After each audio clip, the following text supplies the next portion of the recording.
When the heart falters, darkness will sink its fangs.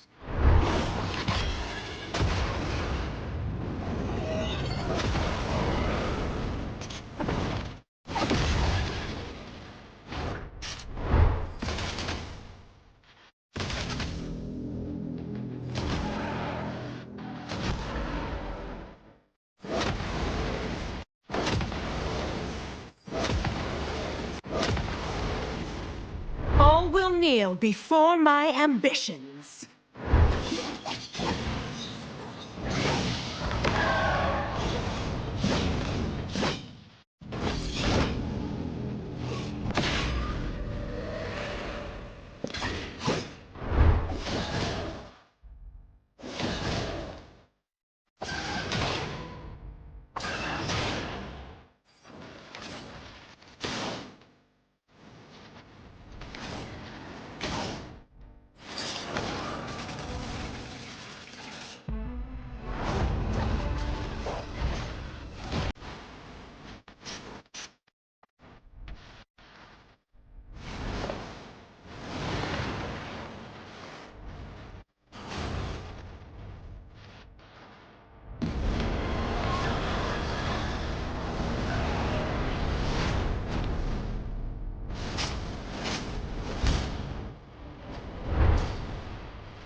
In an era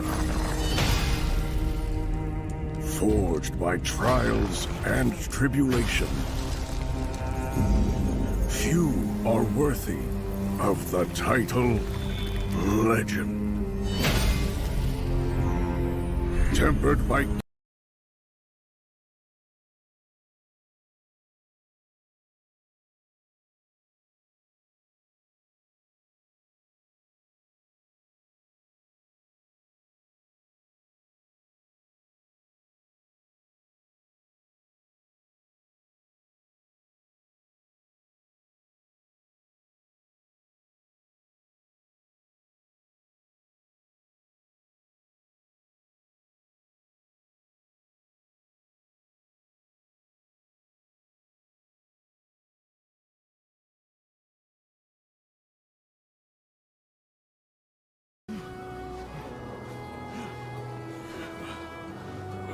We've been searching for days, Sora.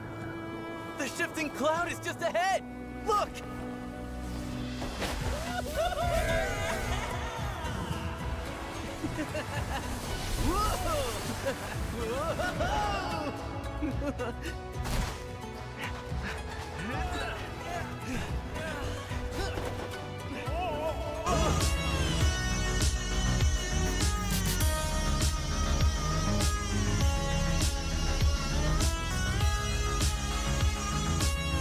countless trials until they became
Hello, hello. Good evening, ladies and gentlemen, and welcome back. This is the Realm of Rivals, and back again with another match. As we are closing down to the grand finale, you know the competition is getting higher and it's gonna get spicier as well. So let's begin with our day with absolute the best teams who are waiting to get a ticket towards the grand finale. It's going to be the semi-finale day number 2. We have teams Megatron C3 Meraki versus Team Nextcon. Hi, I'm your caster Peachy and I'm joined by Itami today. So hello Itami, how are you doing? Hi PG. It's been a while once again, and here we are onto the caster desk for this lower bracket best of three series, like PG has already mentioned. So, this game is going to be the elimination round for each of the teams. Megatron, as well as the other team, they are on the verge of getting eliminated, so they need to be securing a victory onto this best of three series. So, Megatron Esports, they are quite renowned teams as well as a renowned organization. So they did the partnership with, if I'm not mistaken, it is Team C3 Miraki. So C3 Miraki are playing under the lineup of Team Megatron Esports. So of Yeah. course, this is going to be, an elimination round, like I already mentioned. So Pichi, recently the patch change as well as the meta shift has been going around. It was the fighter gold lane before, but right now I think fighter gold lane is reliable, but because of the DHS buff, we are seeing quite a rise onto the carry as well as the cloud pick. So, what is your take onto this? I love how we are, letting go of the Granger as of now, who's not a DHS user. I mean, first pick, there are like I've seen teams who have gone in for the Claw as their first pick, putting it above the Granger, which I really love. So again, it's going to be a bit of a shift. That means the tank jungle, the tankiness onto the EXP lane has to go slowly by slowly with the addition of DHS. So very curious to know to see, the assassins back onto the jungle as well. We might going to be seeing a bit of new mages onto the mid lane as well. So definitely it's going to be a good composition. Or maybe here in this team as well. I feel like today we're gonna see something different. Yeah, of course. And onto the room as well, I am kind of seeing the Kalea getting prioritized quite Yes. early onto the first, instantly onto the first picks. So I actually wouldn't be surprised if him or maybe the rumor for the side of Team Nexon, he tries to prioritize a Kalia or maybe something else. The EXP is still more of a priority. The Yuzhong has been receiving quite of a buff and he hasn't been nerfed yet, but the Lapu Lapu has received a slight nerf. So, he is more onto the situational kind of a side instead of a first pick priority. So I think onto the drafting phase, the draft is going to be pretty similar. EXPs as well as the mid as well as the other roles could be prioritized onto the bans. So first pick priority will be onto the advantage of C3, not C3 Miraki, but it is the Megatron Esports who will be having the first pick advantage onto the side. Let's see what we have as of now. The bans are going a bit slow. Teams are just guessing. And on top of that, we have a bit of a break as well. So the teams, did have a good amount of time onto their hands to actually get their homework done, how teams will be playing. Because as we are closing down to the grand finale, teams have to secure a spot, the third, the second, the first. It's just, let's see how it be going. As of now, looks like onto the side of team Nextcon, we got the Zushin ban, the Kalia, as you mentioned, Itami, will be placed onto the ban section, looking quite good. But at the same time, with the addition, of DHS being getting a good buff, you don't see a Claude getting banned. It's just a very rare kind of a scenario. So in this game, how about we see a Claude ban? I think, Claude could be more of a pick priority instead of a ban. Like both of the teams, instead of banning him out, they will be trying to pick him out. So to respond for the Claude, a carry could also be a go-to pick for either of the sides. So this is kind of a classic matchup that is going on onto the goal lane. Claude versus the carry. Mostly the Granger is also quite of a priority, but not as priority as before because of the nerf. Yes. His damage has been consistently reduced onto the creeps, no, not exactly onto the creeps, but onto the minions. So his farming speed is delayed a lot because of that. So he will be requiring a lot of stacks in order to actually scale up, considering the damage. So I feel like other marksmen would have more of an advantage thanks to that DHS buff, including the Ixia. But Ixia is very situational in my opinion. She can be combined with a Diggy or a Carmilla, but these are two of the picks that might not quite come often. So Sora as well as a Florin, followed by a CC ban is coming up from both of the sides. Sora, it is completely justified considering the fact that is a new hero. So mechanics wise, I think the mastery will be taking some time, but he is a new hero, so the mechanisms is quite kind of unpredictable in my opinion. He is a crowd control as well as a damage, so that is understandable. And on top of that, let's not forget it will be a very big gamble for next god if they don't, ban up the Sora. So that's looking good. But with that, we did get a bunch of bans which are, much needed in this meta. So what will C3 Meraki go for? As you know, the pick faces up. They have a chance to pick up something like a Yuzhong, the Lapu Lapu. I just feel like it's gonna be a Yuzhong. Could actually be the case because he is more onto the priority side. So I believe even onto the ranks, if he's not banned, then definitely go for him. He can. I'm sorry. He can definitely do the zoning. He can go on onto the back line. He can use the black dragon form in order to engage as well as to make those petrify plays when the turtle comes up. So neutral objective wise, he helps out a lot. But it still depends upon them. And there you go. We were expecting a Yuzhong and we are getting a Yuzhong.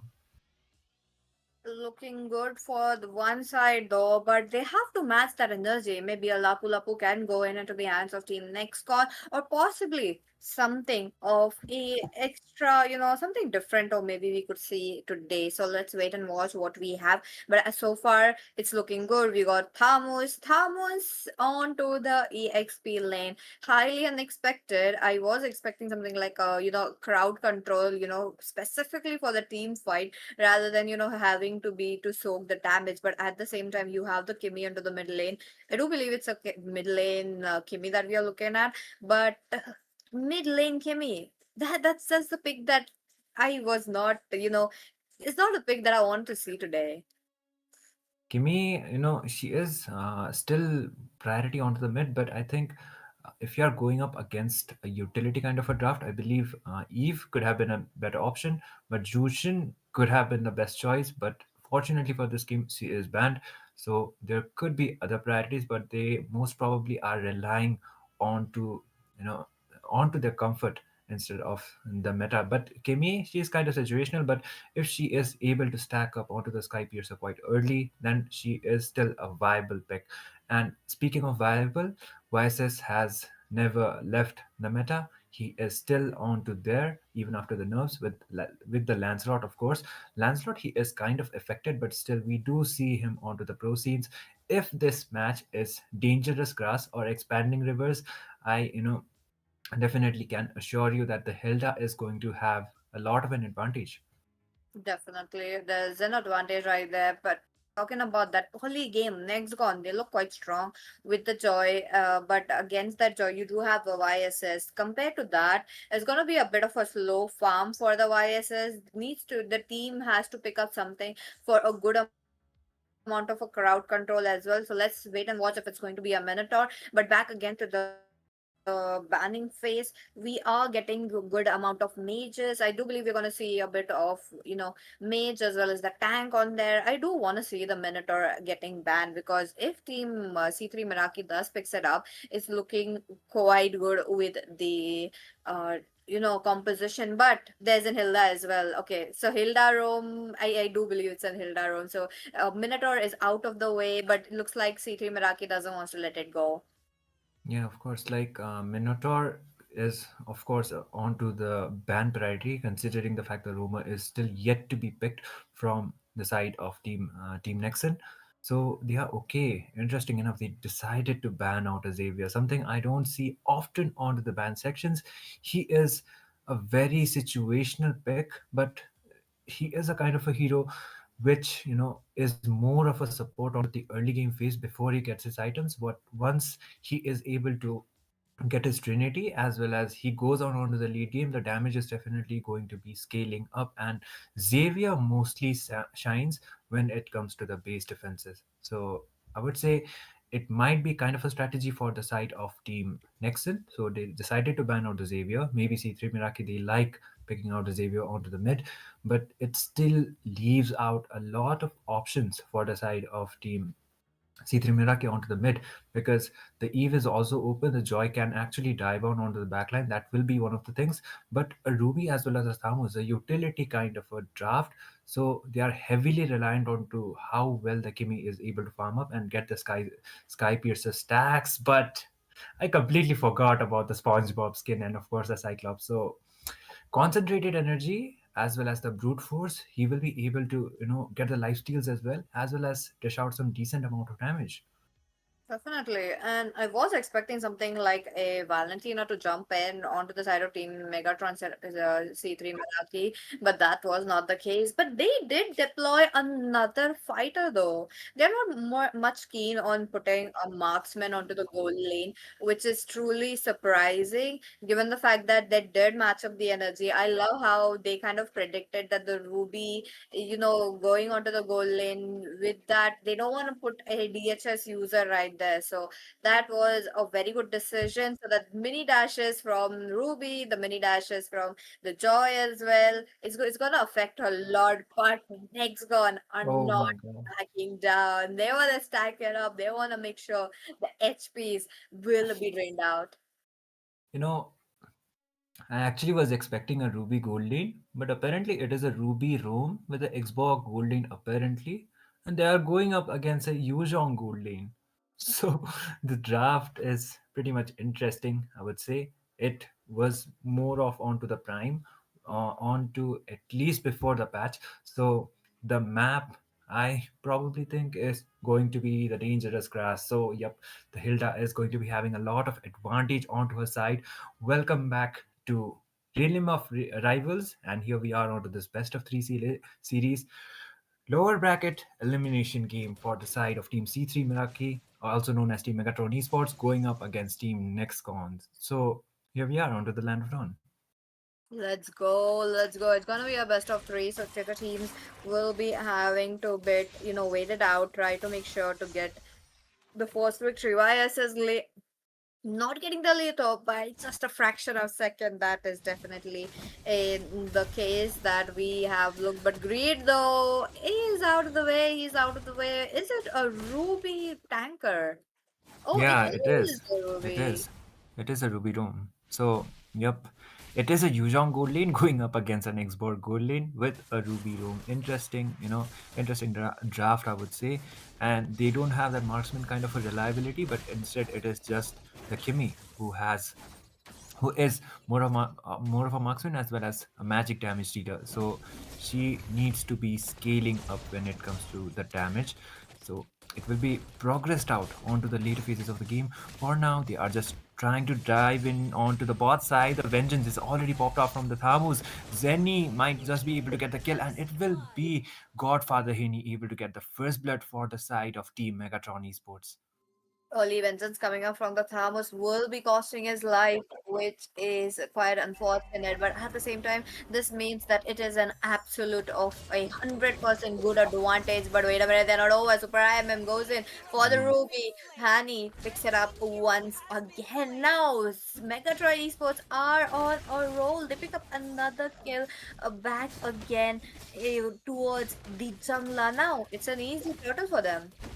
Yeah, could be an uncontested one as well, considering the fact the jungler is yet to arrive onto the scene, and they might actually try to contest out onto the purple, maybe, but maybe not, because the backup is already there. They are making sure, even if you're not getting the turtle, at least the Joy, who is an assassin, will be relying onto her purple buff and she'll be able to get it. But onto the top side, the X-Borg is already facing some trouble, might be taken down from the hands of Super M, uses the flicker just to go back onto the process, but there is some backup coming up.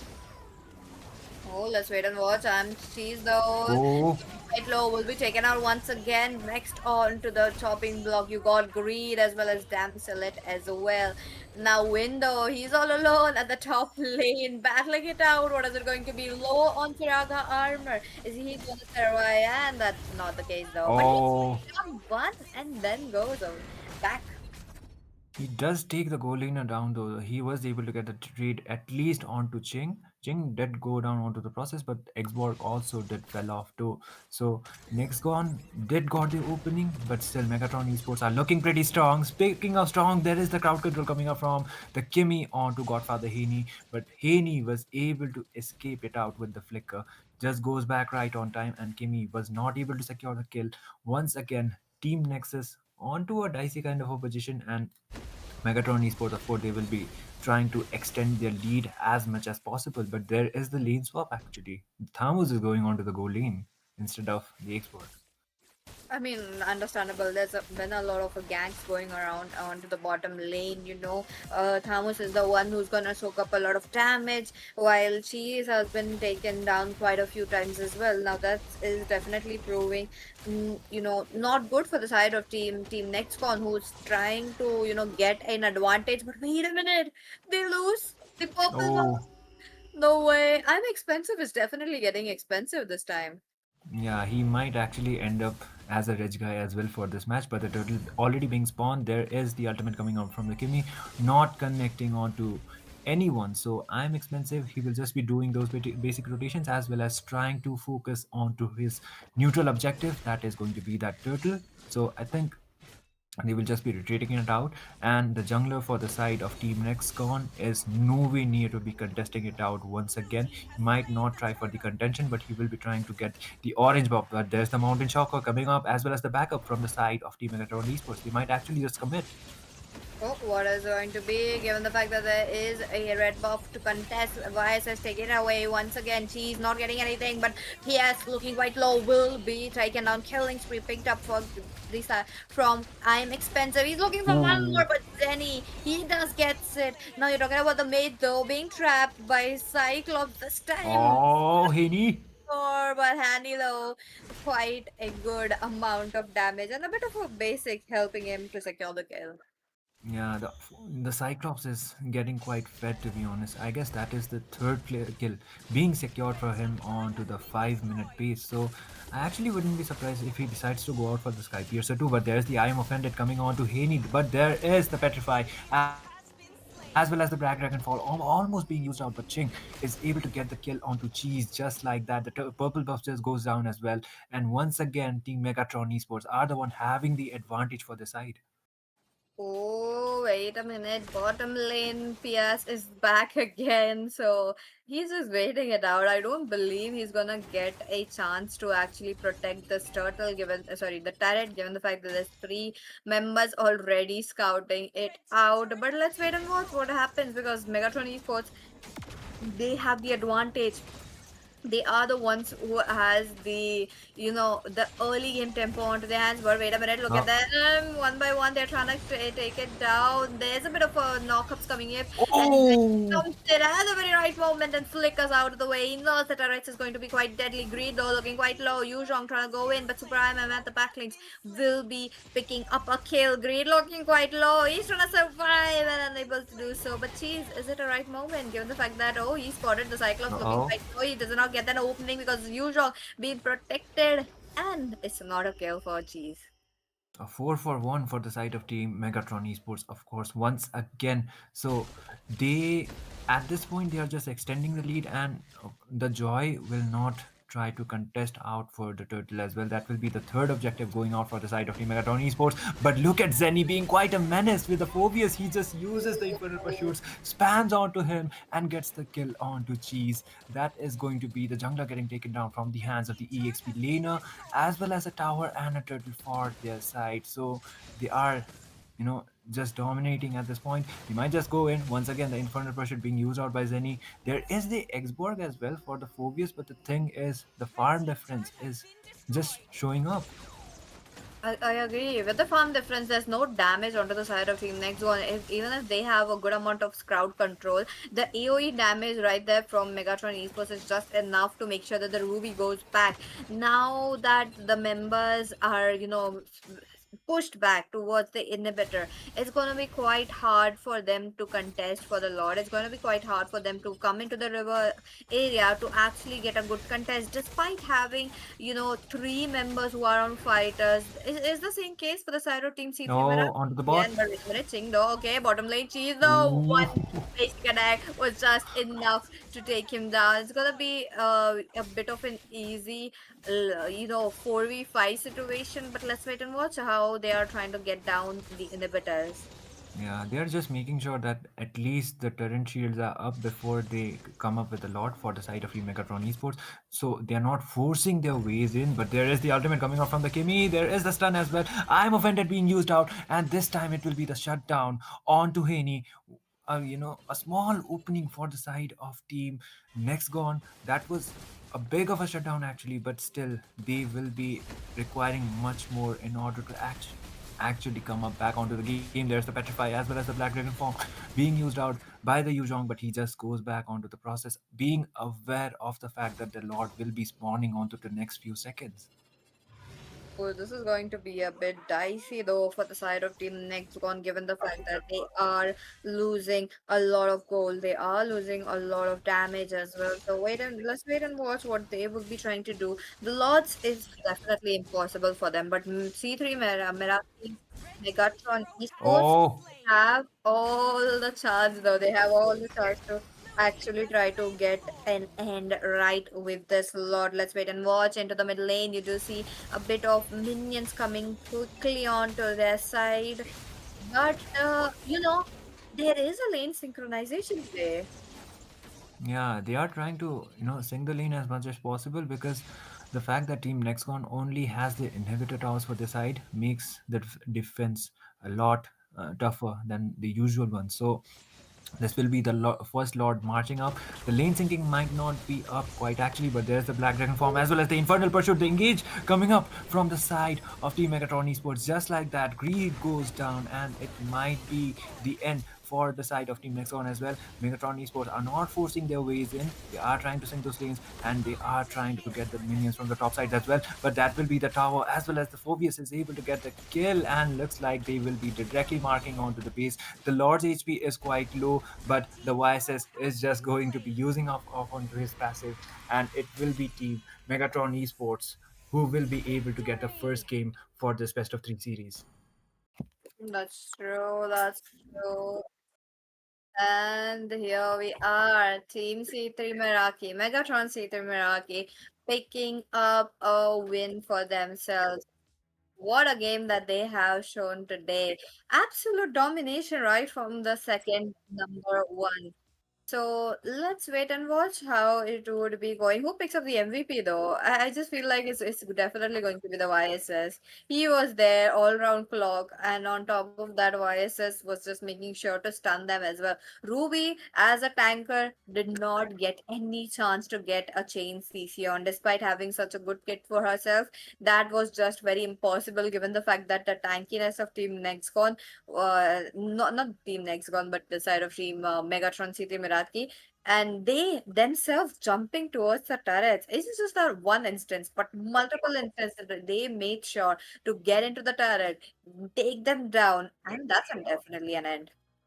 Yeah, and just like that, I think the draft for the side of Team Nexcon was it went to the fact that it went just forced because they did try to go out for the counter kind of a draft because the Xborg was just definitely picked out for the 4 years because Yes. he does has the advantage when it goes out onto the laning phase, but the Xborg onto the early game phases he went on onto the goal lane and he was not able to capitalize like he was supposed to go. So I think that was kind of a drawback as well as the Ruby. So we were anticipating the Ruby to go on onto the gold, but it didn't happen, and he was just she was just forced to go on onto the room. But speaking of the MVP, of course, Peachy with her predictions, it is going to be I'm expensive with the MVP on the YSS.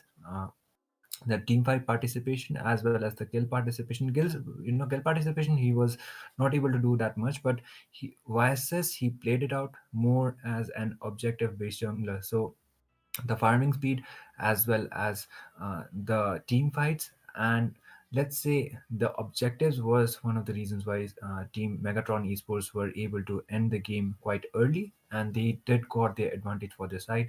Just like that, they are able to take the first game, so they are on to the match point.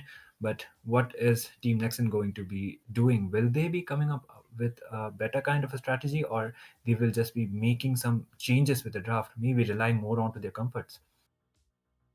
On the side of Team Nexon, as we have seen them from the day number one, I feel like if they go back to their roots as picking up something comfortable rather than forcing pick, rather than trying to get a counter play, I do feel like they have a advantage of winning this game right here. But back again into the draft, here we go, second match of the day. That means this PO3 is not over yet, and on top of that, these teams, especially for the side of Team Megatron C3 Meraki, they are just like one step away of picking up a win right here. So let's wait and watch. This time around, next gone onto the blue side with an advantage of picking the first pick. What is it going to be?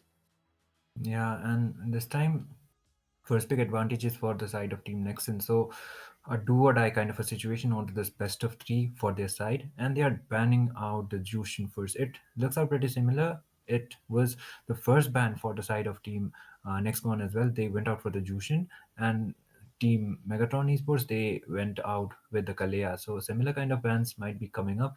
They might not just risk out to give out the Kalea, or maybe later on to the phases they might pick it out for their side. But let's say the chances are kind of low. I think it is going to be that dangerous grass, or maybe the waves map once again. So that might be the reason they just decided to ban out the Hilda. So Im will be going out for another rumor instead of the Hilda. It could be a playmaker, or maybe it could be a support as well, but there are kind of less chances because Im is more of an initiator instead of just staying onto the back and giving those heals. That's true. That's true. So let's wait and watch if they try to go in for a absolute tanker or not. But on the side of Team Next one, we did get a respect band right here. YSS of the shots. We do have the Hilda of the shots as well. I do feel like teams who are onto the blue sides nowadays a lot, they tend to pick up something like a Hilda, trying to get it over as quickly as possible. With their assassin pick with Hilda, and putting something as a whole fighter team composition as we have seen in the first game. With that, Kalea, no gamble. Both the sides playing it very well onto the ban section. They know that they have to put tankiness off the charts as of now. Yeah, and they ban out the YSS as well, so that will be two of the picks for the side of Team Megatron Esports that is getting denied. It was the YSS as well as the Hilda, which got prioritized earlier on. The Hilda, they did ban it out from their side itself. So maybe Team okay, they didn't went out for the Yuzhong pick yet. So there is a kind of a chance that they might go Yuzhong for the side, and they did ban out one of him's favorite heroes. That is going to be that Katut Kasha onto the room. It could have been quite possible, but for this game he is banned. So it leaves out quite of an options. The EXP is still open, and I think this time if they are not picking out the Yuzhong, then definitely Team Megatron Esports might just go for the ban. Oh, highly possible. I Oh, mean, but I completely forgot about the Sora. yep, looks like both the sides really don't wanna, take a gamble with the Sora tonight. So it will be permanently sitting onto the ban section as of now. Next on with their first pick, they have a chance to pick up a Yuzhong, they have a chance to pick up something of a tankiness onto their side. So let's wait and watch what is it going to be. Or they could simply go in for, max damage output right here. Yeah, it could be quite possible. They might rely on to their damage, but there you go. If this hero is not, banned out, And if you have the first pick, definitely go out for the Yuzhong, and that is what Team Nextcon is going to be doing onto this game, because it was Team Megatron Esports who got the first pick before, and they instantly picked out the Yuzhong. So they might repeat out a similar kind of a draft, but the Vices as well as the Hilda will be, not added onto this game, because it is banned from both of the sides. So Team Megatron Esports, they might directly prioritize the EXP, or maybe just wait it out. The jungler position is still open, or maybe the mid lane wise as well. There are a lot of options. So what could be a priority kind of a pick? I think I actually want to see a marksman onto the goal lane more than a fighter, to be honest. Let's wait and watch if that happens or not. Like, there is a big chance that we might be looking at the same, but the Oh, addition of Tigreal. No, Super IMM Stigreal is no joke. I'm not even kidding. That, we are gonna see a fantastic flicker plays tonight. So I am, like happy to see a Tigreal right there in this match. But to counter that Tigreal, this team Nexcon really needs a good pick right here as a tank, as someone who can stop the Tigreal, as someone who can stop the Lapu Lapu as well. What is it going to be? I do feel like it's gonna be a Lancelot game though from the side of team Nexcon. it could be possible, but I think, to counter out the Tigreal, if you're actually planning to counter him out, so the Akai could also be possible, because the heavy spin completely denies out the implosion. It could be a possible kind of a scenario, but if it completely messes out your draft, then definitely just not go for it. Rely on to their comforts, and it is going to be a Grok and a Lancelot like you were expecting instead. So YSS not being a ban, like not being an option for either of the sides, leaves out the Lancelot, who was nerfed but still an option for both of the sides, is going to be picked out. And once again, Team Megatron Esports will be going out with a Cyclops for their side. You know, at some point, I think the itemizations as well as the SpongeBob skin he recently received made him quite relevant, at least onto the tournament scene, because he was Yes. completely quite vanished from the pro scenes at least. Once again, I was not expecting us, a Cyclops. Again, he has very shorter cooldown. He does have the damage potential, but talking about the team fight potential, he kind of lags right there. This game around, the last game they weren't, playing much on the team fight. They were trying to gank all the lanes possible as quickly they can. So that was the case. So this game, that we might be looking at the same. Back again to the banning very quickly. Let's go. Joy out of the way. We got the Khadita out of the way as well. Now that's a surprise though. The mages are getting targeted. So is it going to be a marksman game? Yeah, I actually would love to see it, but it all depends upon their team fight composition as well as their reliability picks. So we can't force them to actually go out for the marksman, but it is still possible because the gold lane option is open for either of the side, unless the Yuzhong as well as the Lapu Lapu goes on onto the gold, which was possible actually onto the previous patches. I did see it onto some December tournaments that was happening onto that time. Mm-hmm. But the Yuzhong and the Lapu, I feel like these are pure fighters, so it would be better for them to go for a 1v1 kind of a matchup onto the EXP lane onto the gold. So it leaves out the gold for the other marksmen who can rely more onto the DHS buff. So it could be quite possible. But speaking of DHS, she can go out for the DHS as well. That is going to be that Obsidia, something I don't see quite often onto the pro scene, but onto the ranks, she is actually onto the ban sections as well. Highly agreed. I have even seen that we did get a bit of a Obsidia ban as well. But at the same time, now Obsidia is there. It's going to be a bit of a late game situation onto the hands of Team C3 Meraki. This was quite opposite from the game number one. While onto the side of Team Nextcon, they have a bit of a mid game tempo onto their hands with the Yuzhong, with the Lancelot. Given the Lancelot has an easier time in their jungle, now they don't onto the other enemy side. They're on their opponents. They don't have something like an Hilda to actually get on. But oh, wait a minute. Okay, this is on. Like, see, the DHS versus DHS is looking quite good. You got the Claude, you got the Farsa, they have the range.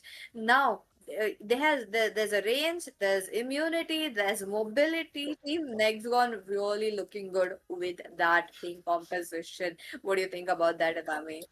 Assassin versus an assassin, as well as a marksman versus a marksman. That is one of the things I would like to see onto the series, and it is finally happening. So the Claude is picked out from the side of Team Nexon as well as Team C3 Miraki going out for the classic Hayabusa. Even if his shadows are nerfed, I believe the casting time it is faster. So it is Yes. more onto the advantage as well as onto the disadvantage. But let's wait. What is the map is going to be?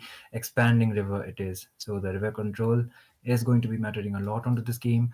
We are back onto this best of three once again. C3 Miraki, also known as Team Megatron Esports, having the match point for their side. Will Team Nexcon come up with a comeback? Oh, let's wait and watch. I do feel like, Damselet will be having a bit of an easier time this time with a bit of burst on her hands. So let's wait and watch who's gonna be the first blood. Now, the first blood though is really gonna set the tempo of this game, especially if we know the teams that pick it up. But onto the other hand, Lito will be secured into the hands of Team Megatron Esports. They have been going a bit aggressive with the picks. They know within Hayabusa, if you don't get that early game snowball, it's gonna get quite hard.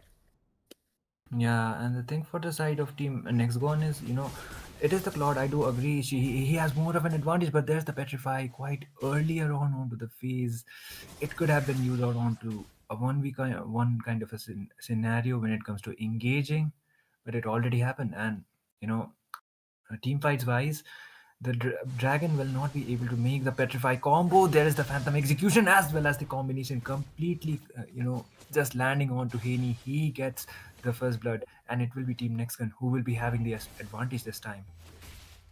Okay, okay, so far so good. Now on to that top lane. Look at that. Grok is already waiting it out. They know they have to take down the turtle. They know they have to make sure to get this very quickly. Lancelot does have a chance, but wait a minute. There's got a push and pull for the Tigreal. Looking quite low. Yuzhong jumps in. He knows he has to take in, but that is not a good chance. Now on to the other hand, the Hayabusa is getting targeted. Super MM out of the way. PS out of the way. Cheese picks up the turtle. Oh, and he gets a kill onto Greed. At least it was a rumor onto the trade of the turtle. So two for a turtle actually, but still, Team Nexcon are able to keep up with the turtle at least, but still the goal lead goes out for the side of Team Megatron Esports. Zenny might actually have more of a control onto the EXP lane as well, considering the fact that Yuzhong has already fallen down twice. The Claude might just go in with the blazing duet, but still he will be having the itemization that will be mattering the most. There is the wild charge as well as the Tigreal coming up with the engage. The blazing duet comes up onto Super M. That will be a double for the Farsa. Actually, Win is able to make the follow up, and that will be a two for none going out for the side of Team Nexcon. Okay, Team Nextcon really picking up that early game tempo onto their hands. They know they can do it and they are trying to get it on as quickly as possible. Now, they have realized that if they take away the tempo from the side of Team Megatron esports, it does gets easy for them. So they are doing the same, but I do feel like there's going to be a fight brewing, possibly mid lane or even bottom lane. There's a high chances. Well, let's see which tanks gets a good setup first. Yeah, and for the side of Team Megatron, I think a crucial shutdown could be one of the things that might actually help them out. But the lead is quite high, so no, it's not actually that high, but it is still Nexcon having quite of an advantage. But still, the fact that Team Megatron Esports, even if after they lose out two of the members, they are able to keep up with the lead. It is kind of impressive. And speaking of impressive, there was the implosion from Super M, but it didn't connect onto anyone. There's the follow up coming up from their side as well. feathered airstrike being used out, and Haney was forced out to use his flicker. He just goes back. There is the Petrify as well as the Black Dragon. Just goes in, and that will be a double for the Yu Jong. He might just be able to get a triple as well, but I'm expensive. Gets a kill onto the dragon. He does fall. 2 for 1. Zenny tries to goes in as well. He just goes back, and that will be the turtle spawning. But it does leave out two of the members away from the turtle, but still, Lancelot will not just contest it right just now. Let's wait and watch. Looks like Lancelot doesn't have, like doesn't want to go in very quickly. They have a good amount of time right there. So they are just waiting it out. They don't want to make sure that one of the members is out as, something like the Hayabusa. They want the Yuzhong in the battlefield as well. The members are trying to spot it out, but Uh at the oh. same time, Greedo flickering out of the way. Then he goes in for the maze. Maze trying to relocate, but Cheese looks quite low. I'm expensive. Picks up the turtle. He's trying to go back, but oh, he did immune it, but that's not enough time for him. Green as well as he's down, and team C3 Meraki is picking up the pace. Yeah, Megatron Esports, they did got the 2 for 0 trade, and the neutral objectives was also gone out for their side. So it does look like the lead is back onto their favor. It is just a matter of time that the engages will be coming around, and I think the Tigreal will be playing quite of a massive role onto that. But for now, Megatron Esports might be trying to just extend out the lead, and there you go. That will be a 1v1 kind of a situation, and the Yuzhong will be taken down from the hands of Zenny. Solo kill, EXP versus EXP, and it is the Lapu Lapu having the advantage. That was just the raw power of Lapu Lapu right there. Now, Cheese is there to cover up for, Lapu Lapu for the Yuzhong, so that is really looking good. There is a bit of, the hope potential coming in from Ching as well, so it's definitely she's farming it up. You do have the Obsidia farming. Look at that now. Super IMM trying to give out the absolute best vision. The turrets are falling down this time around. NextCon, despite winning a bit of few team fights, they are not able to pick up the turrets. That's definitely a bummer for them. That opening is just not being Uh able oh, to do Obsidia. the needs Obsidia. But wait a minute, as Super IMM goes in, patches of the maze. Oh! Well, these will be going down. You're talking about how there is Grog dealing those chain CC. That's just not enough for them, given the fact that C3 Meraki wins up this team fight. That was actually a four-man tectonic charge from the Grok, but sadly there was no follow-up from the side of Team Nextcon. There were no way, to contest it out. And this time C3 Miraki will be the one contesting the turtle first, most probably an uncontested turtle for the side. Ching just goes in with the Obsidia. Of course, she will be requiring that Trinity as soon as possible in order to be more contributing onto those team fights. But there might be the team fight coming around before that. Greed just forced to go back. Team Nexcon will be requiring a strong team fight as well as some strong trades in order to actually come back onto this game, because it is Team Megatron Esports who are having the advantage as of now.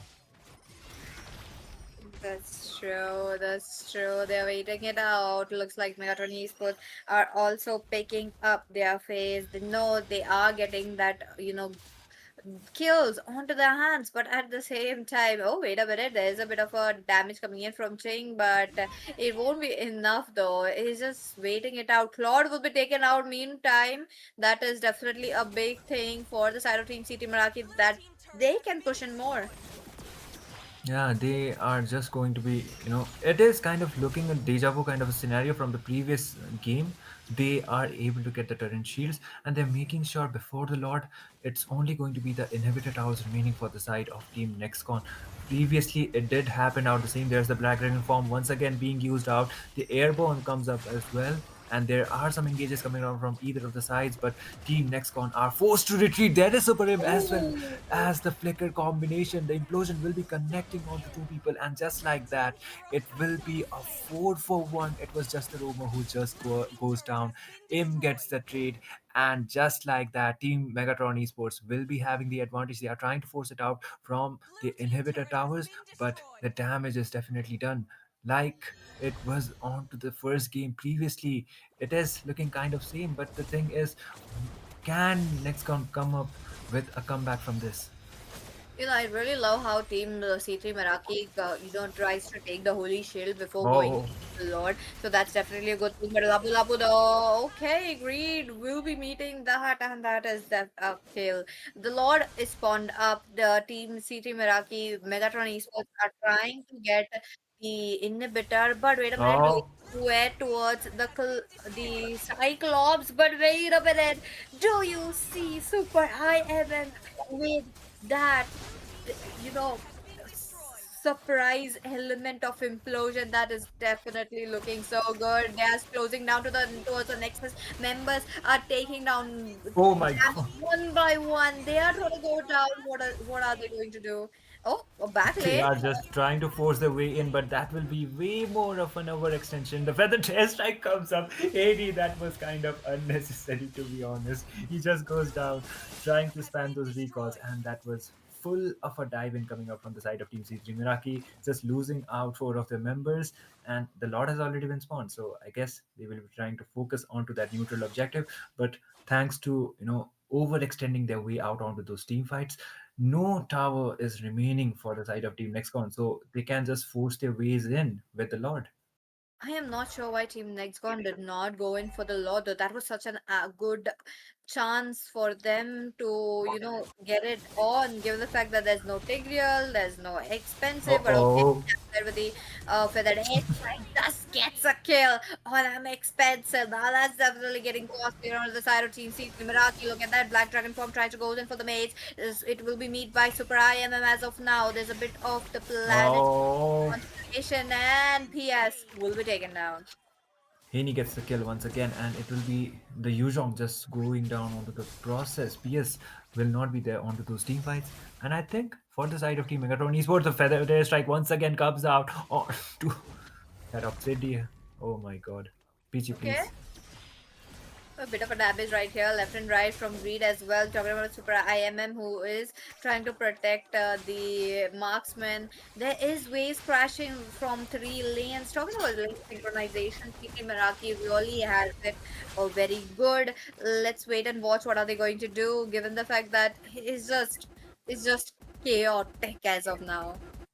Yeah, they're just spamming out the recalls, and they are trying to waste much time as possible for the side of Team Nexcon, because they are they are trying to at least get some trades before they finally force their way out onto just locking on onto the Crystal Feather Strike once again being used out by the Farsa just to clear out the lanes. So these defense is completely dependent upon the fact that how well M is able to engage with the implosion. He has his flicker as well, so he can just directly dive in, PG. He can dive in, but he will be meeting by tectonic charge, so that's going to be a bit of a problem. Onto the same note, minions are coming in, the lords coming in, the next Oh no! series will be taken on at the first members. There you go, Damslet as well. Now the members who has to, clear the ways are not here. The lords spin 3, 4 members down PS all alone, and there you go. Megatron C3 Miraki picks up a victory. As well as they pick up the victory onto the series, and that will be a complete clean sweep against Team Nexcon Esports. So it will be Team C3 Miracle still able to survive onto this tournament, and they will be able to survive onto this elimination round. So a clean sweep as well as a clean victory, actually a dominating one onto this whole series coming up from Team Megatron Esports. I actually would like to apologize the fact that we keep calling them C3 Miraki. I think they have already changed out their names, but that was what they were formerly known for. And I do remember casting for C3 Miraki as well. So it is just coming out from the habit. So I would like to apologize for Team Megatron Esports. I think Team Megatron Esports, they came up really strong onto this elimination round. So it still keeps up the hope for their side onto this tournament, the realm of rivals. So it will be them once again surviving. So the question is who? I think it will be the other team they will be facing uh, after this round. So uh, Yep. C3 Miraki, I do hope that they are able to keep up with the same momentum like they were able to do onto this BO3. That's true. That's true. They did make sure to get, those tempo quickly. They got the kills despite having a bit of a setbacks where the members were a bit, overly committed towards the nexus without any minions and without any support. I do feel like there they could have ended the game very earlier, but that's not the case. But let's watch who's gonna be the MVP. Looks like Lapu Lapu Oh, this time will be picking it up. It's Zenny. yeah, Zenny onto the Lapu actually. He was able to get a solo kill as well, as far as I remember, onto the Yuzhong. So a dominating kind of a performance that did came up from his side.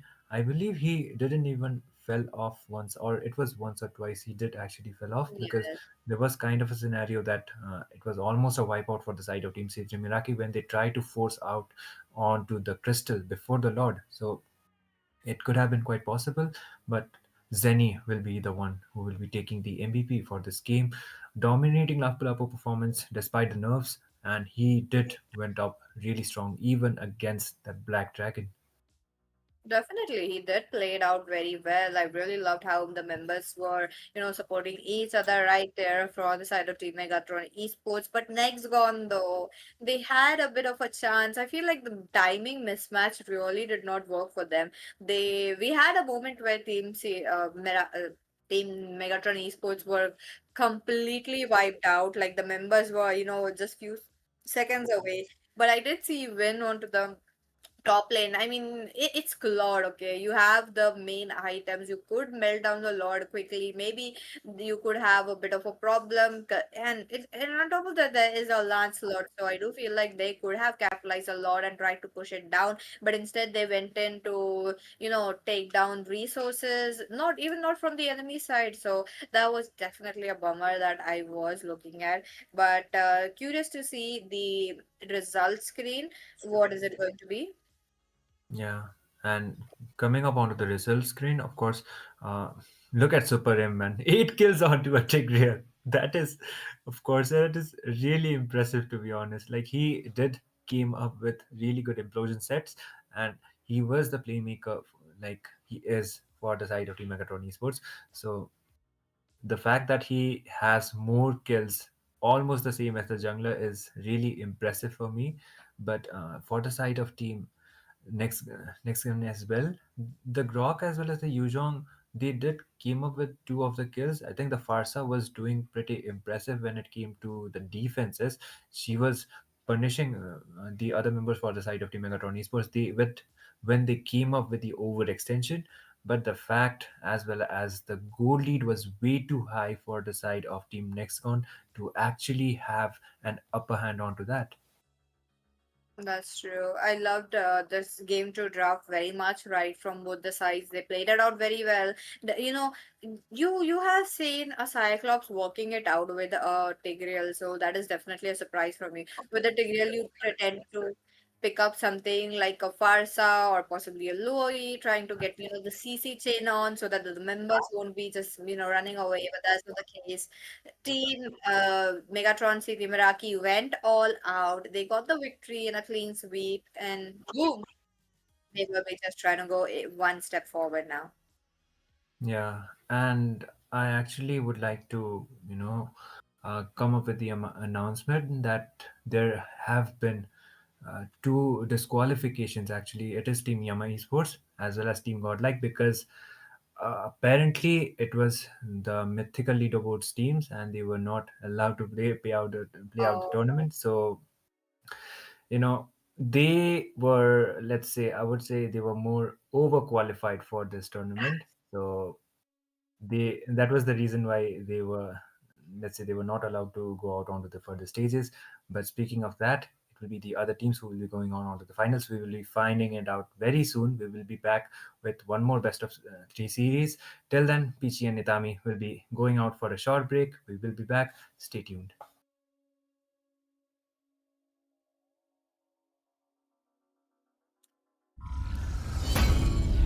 In an era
And good evening, guys. Welcome to the realms of rivals. And yes, this is the semifinals that we are talking about between Team C3 Miraki, between Team Megatron C3 Miraki versus Team Inferno. So yes, this is going to be a really intense match that we are talking about right now, and it's not any regular match that we usually see.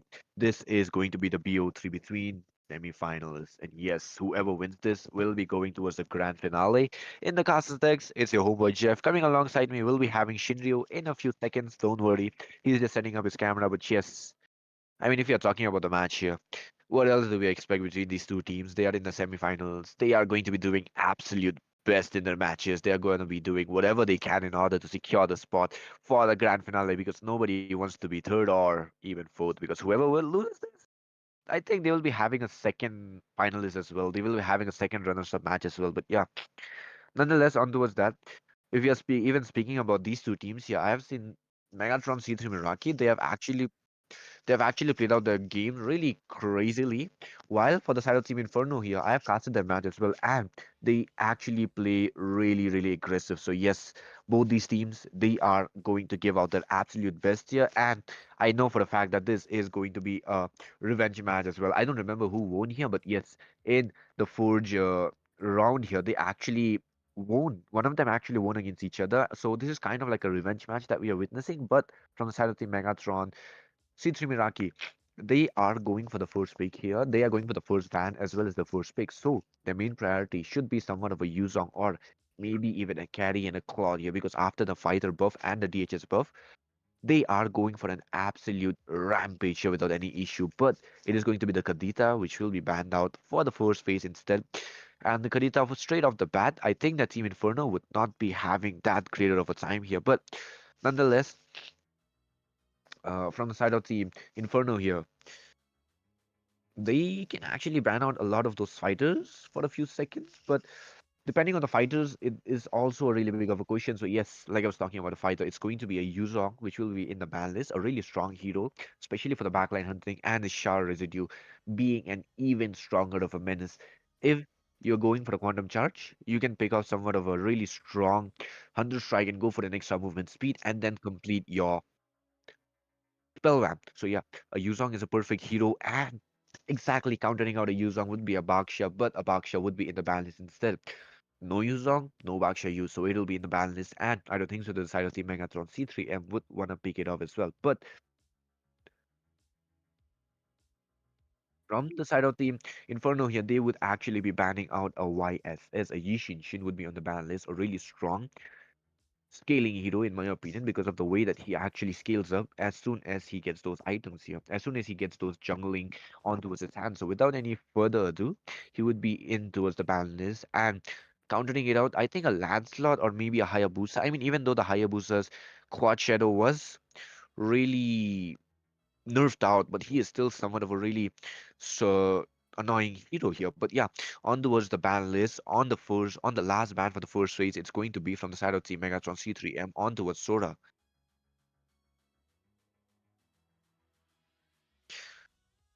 And the question which was still awaited, it is going to be the Hilda, a really big of a nuisance from the side of Team Inferno. It is going to be the Hilda which will be banned out, a really strong invader, a really strong frontliner, and from the side of the Megatron C3M, it is a big question on what they would be picking off right now because Zenny, he is on towards the first pick. So what is he going to be picking off? Because a Lapu Lapu can be picked off, and even against the Esmeralda, he does stand out his ground really impressively without any issues. So yeah, he can he can be played out, he can be really intense as well as a really amazing hero. But the question is, will the side of the Megatron, but but the major issue that the major question that we talk about is the side of the Megatron. But the major question is, will the team C3 Meraki actually go for its Megatron C3? But no, instead, they would actually pick off Esmeralda instead. The Esmeralda are really strong of a comp here. I mean, because because a really strong hero that we talk about is going to be the Esmeralda, which will be onto as a pick list. So a pick list onto as the Esmeralda first pick leaves a question if they don't want to pick off a Lapu Lapu. But Yes, they don't want to because Zone, he will be on towards the Alice here and is also going to be the Gatotkacha, a strong AoE area, a really strong area hero that we are talking about, a really strong hero as well. But from the side of team Megatron C3M, yeah, the major question arises. But oh, wait, guys, wait. If we are talking about teams as well, we can't forget my brother Shinryu. How are you doing? It's been a bit cold out here lately, but I think I'm doing quite well and I'm quite ready for this game as well. But hey, I think I've missed out quite a bit, so why don't you just update me on the situation that we have in our hands here, Jeff? Oh, I mean, if you're just talking about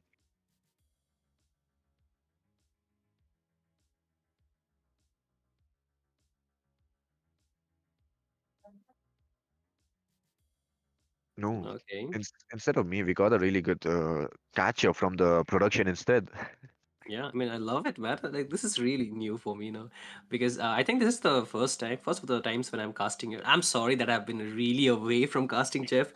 I know it has been Oh, hard no for you worries, even right now, but hey, no now that worries, we no are here worries. together, let's just get this game going. But talking about the draft, every time we see any kind of major tournament taking place around in the what do you call this Uh-uh. in the international scene, we do see a lot of changes in the drafting styles for a lot of these teams, right? They try to incorporate those heroes. They try to just Exactly. make some new, meta for themselves, like the ones that they can use for their team. So, are we looking something similar, or is it still the same that has been going on for the longest time? Oh, definitely. After the M7 has came up, the meta has shifted on towards the marksman. Not all the marksmen, but particularly Granger has fallen off significantly, and Carry and Claude has risen up way too much right now. And those two heroes, let me tell you, they go against each other toe to toe without any issues, especially with the DHS and the fighter emblem being buffed up, giving them extra damage and extra sustainability. So these two heroes, they work out really well. But according to that, we can't also forget that Granger, despite the fact that he has gotten a lot of those nerfs, he is still one of the most picked marksmen and a really fan favorite marksman as well. And for the mages, it's significantly the same. Either a Zaytian or either a Zushin or a Yif or a Lunox and a Farsa. These four mages are always revolving around, and the fighter meta has not gotten out that easily right now. Uh, I think the fighter rate is something we have been revolving around a lot. I think it has been like two patch Exactly. maybe, right? 4 to That we're 5, yep. still looking at thing. And despite the game making such significant changes with the turret HP being much more, with the cannon minions having more gold, still Exactly. the way this MMs are just replaced by these fighters have been something which have given so many teams such a leeway to actually do so much. But again, in this series, in this game, we are not going Hmm. to see that fighter goal lane. We're going to see the marksman versus marksman. Exactly. And you were talking about this is the new meta that we're looking at. And I think the teams, they are making sure that they are not falling behind in terms of the international meta, right? So they're adjusting, they're just keeping things intact. But what really concerns me in this draft is the Hayabusa's second skill nerf, which Exactly. kind of makes him a bit difficult for him to actually go to the backline quite directly, especially for mages like the Eve, who could have been counted pretty easily in the previous patch, now has a much easier time going against the Hayabusa. Exactly. And we can't forget. And I mean, let's just talk about a singles particular hero. If we are looking on towards the team comp here, the side of Team Inferno, if we are just looking on towards the comp here, they have a huge area of effect that they have on towards the side here. While the side of Team Megatron C3M, they are looking really single targeted here. They are not particularly targeting on towards the team fights here, while they are going for a single target burst pickup. So the side of Team Inferno here, they kind of have a much more Mm-hmm. better option on towards their hands right now. But with the Shinryu, we are in the land of Dawn.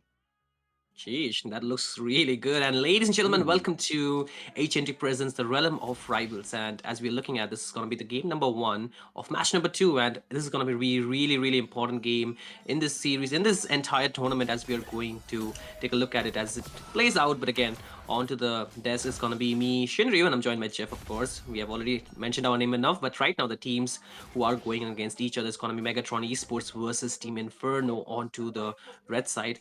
And like you mentioned, right, a very pick-off based draft versus a team fight based draft. And in a particular match where we are seeing that the team Megatron, really respecting the way Team Inferno can put up the setups, can put up the engages. They are respecting that and picking up 3 purifies. So that's really saying you that they do not want to get picked off. They want to play it safe in the early game, wait for their power spike, and then might just try to re-engage in those skirmishes that they can get most advantage of.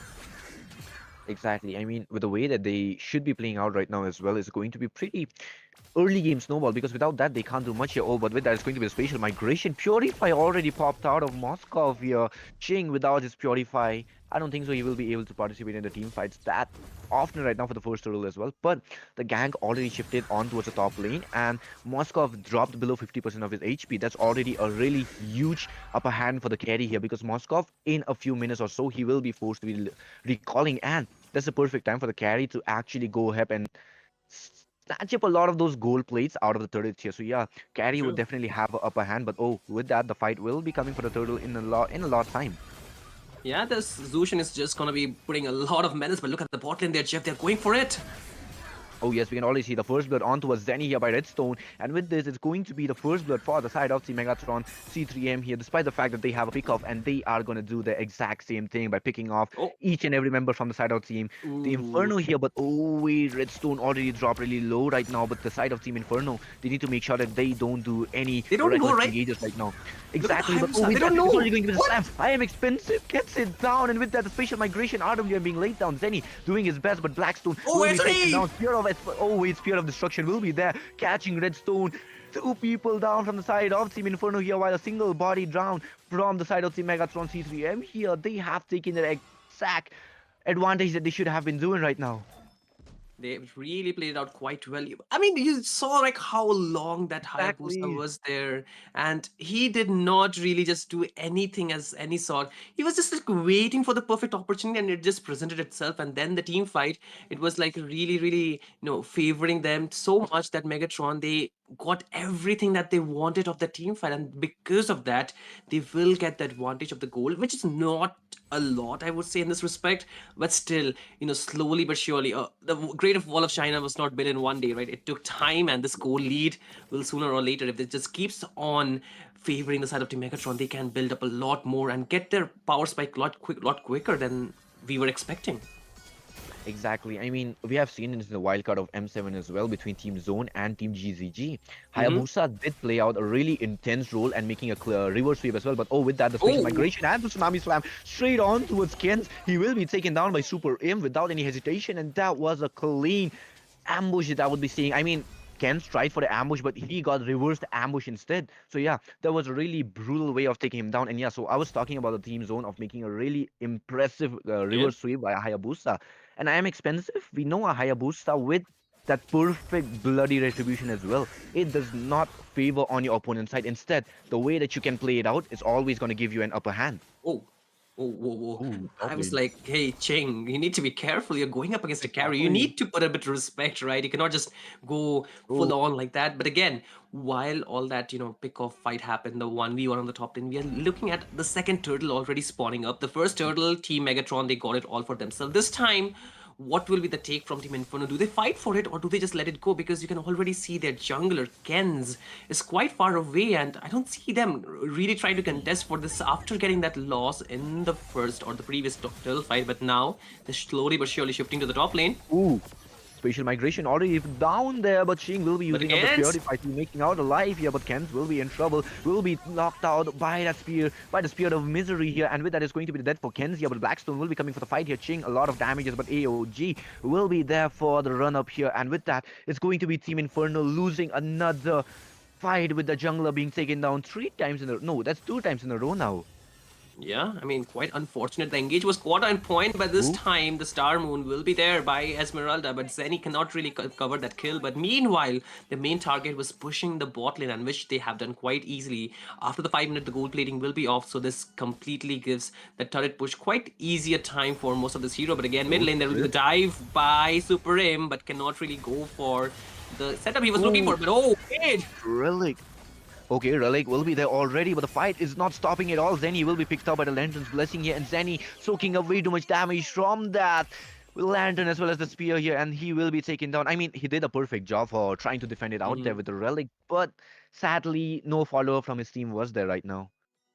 Yeah, I mean, Zone, he went it quite, I mean, confidently, but still he Exactly. was not. I think the team was not ready for the team fight because they were not really in the same page as he Even the was top because there lane. was no follow up. And again, top Mhm. lane, they are slowly but surely dismantling the lanes one by one, right? You can see all the tier ones will be Look falling, at but him. now that teasing out of I'm Oh, expensive on towards Kenzie is already putting a lot of fatality. But again, on the top lane, there will be a tsunami slam. They're looking for more. exactly.